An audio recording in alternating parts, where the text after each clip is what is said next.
এবং সবাইকে নিয়ে আসে কৃষ্ণনগরের অনুভূত হয়েছে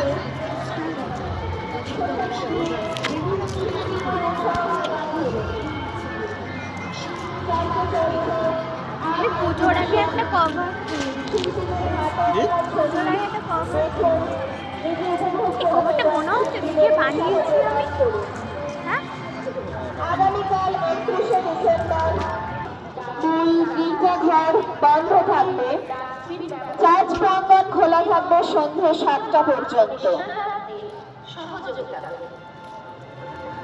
আপনাদের সকল বিষয়ে সাহায্য করার জন্য রয়েছে রেড ক্রসের স্বাস্থ্য সহায়তা কেন্দ্র এবং কৃষ্ণনগর প্রশাসনের তরফ থেকে প্রশাসনিক সহায়তা কেন্দ্র রয়েছে।